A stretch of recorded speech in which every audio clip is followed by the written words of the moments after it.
My name is Brian Nixon, National Secretary of Aviation Heritage UK. I wish we had a better name and I could pronounce it properly. We formed about 50 years ago, 51 years ago in fact, as the British Aircraft Preservation Council. And back in those days they had 10 members. Every museum in the country, every aircraft museum in the country, remember. These days there's about 130 aircraft museums all around the country. And there's over 204, 205 or so aircraft heritage-related organisations in the UK. It's astonishing, isn't it? There's that many. Yeah. I've been involved in aviation since I joined the Royal Air Force back in 1972, and having failed anything to do with pilots and flying, I became an engineer. My final posting, one of the best ones, was as an instructor at Haltons, so I got involved in education then. A few years later, they formed the Aviation Academy at Newcastle Airport, and I spent 10 years as a lecturer at Newcastle Airport, teaching brand new kids all about aviation. Very enjoyable. You can do all of that in museums.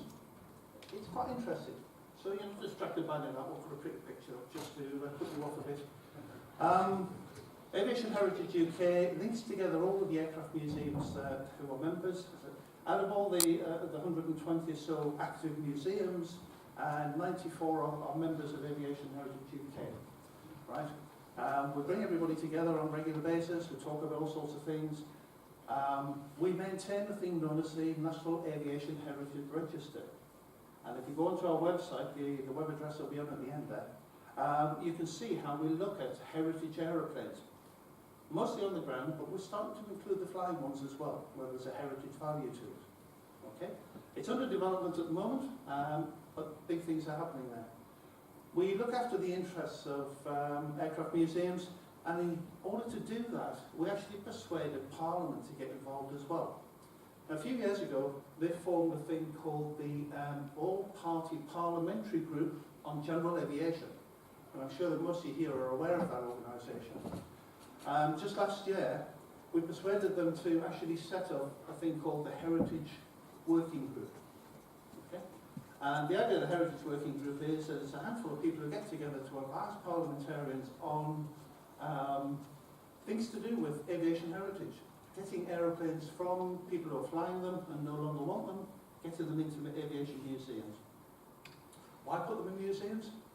So you can come along and see them. And most museums now run very extensive STEM programs as well. Yeah. So it's difficult to get them out the hands of the especially the Royal Air Force and the Navy. They'd love to hand them all over to museums, but there's an organisation in the way known as Defence Sales Agency. And we've got to buy them. Yeah. So we're trying to do things to change all of that. But another thing they've introduced just recently as part of this global aviation work group is a STEM working group as well. So we'll hope to hear a bit more from them before too long. That's just been set up. Okay. This is the miscreants who are presently members of the Heritage Working Group. You'd see there's 4 names listed there. They're probably the more photogenic ones of the lot.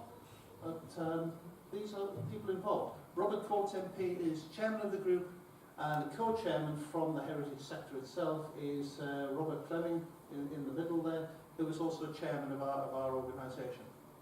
Okay. So back to STEM and museums then. Has anybody even thought about using museums for STEM? You mentioned before that people can't get close to aircraft on airfields anymore. You can't get past the fences. Yeah. Can I just say there's a light aircraft actually based here? Yeah. In the museum. Good. Interstate. Ours is here, so it's lots of STEM activity here. Yes, indeed, there is. But that's what we try to do is obviously vital to engage with young people right at a very early age, before they start getting involved in GCSEs and realise that computers are probably an easier way to make a living. Okay? We're now encouraging all our members to get actively involved in giving STEM presentations, in inviting schools along, and you've heard already from Shuttleworth there how they're trying to get into that in a big way. Primary schools are dead easy, they love it. You can go to them and they enjoy themselves, they'll come to you and enjoy themselves even more. The especially when they can get into the aeroplanes or they can play around with them and so on, if that's possible within the museum. Not so easy with secondary schools because their curriculum is somewhat more layered and very, very tight. But if you can get a gap in there, then it's a pretty good place to go, because we need to get these people while they're still young, right? Air shows are a fantastic place to get people involved in it, and all air shows now seem to have a very heavy leaning towards STEM involvement. I came to the Cosford air show here last year, and you couldn't get moved for STEM activities. It was fantastic. Anybody else come along? You know what I mean? Yeah. One of the other things that as an organisation we're encouraging is heritage that works, aeroplanes that run, yeah? Or items that actually move on aeroplanes. How many people have seen Concorde? Everybody, yeah? When Concorde takes off, the nose droops, so the pilot can see where he's going when he's on the ground, yeah? And then the nose rises when it's in flight. You can actually see that happening at Duxford. Yeah, they recently got the Concorde there live again, and the nose is lowered and raised on a regular basis. People love to see that sort of thing. Where can you go to see it? All those little red flags on there.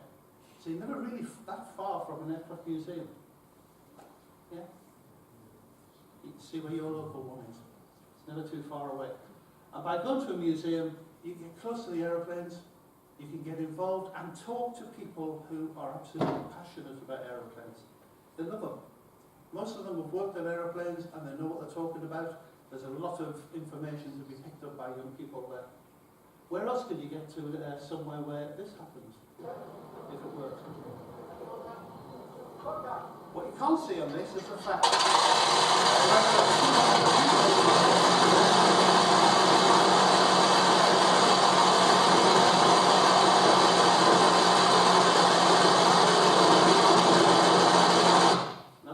around just on 100 years old.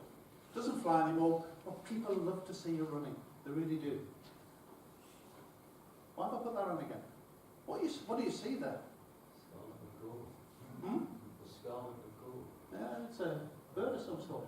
However, if you look a bit more carefully, can you see a young lady's leg?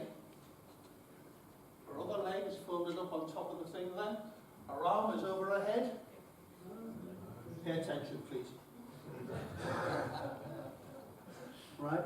When you go to aircraft museums, you see the aeroplanes, but then you can get into really pay attention to how they're built, how they work, and how to actually either engineer them or learn to fly them. Great place to start. If you want to find out more about us, aviationheritageuk.org is the place to go, and I honestly recommend that you all have a look at the National Aviation Heritage Register, because it's under development pretty much at the moment, but we categorise all the different aircraft into 3 categories. Benchmark for very important and significant aeroplanes.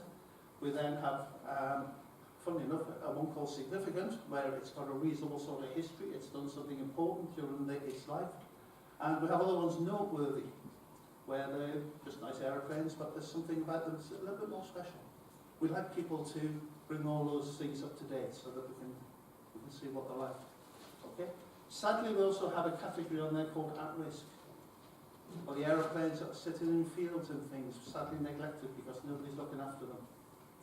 And that's where the STEM especially can help, because young people into museums, it's the only place you're going to go where you get your hands on aeroplanes without actually breaking something that people might want to fly in. Now, a couple of our members are here today to tell you about their STEM offerings at their museums.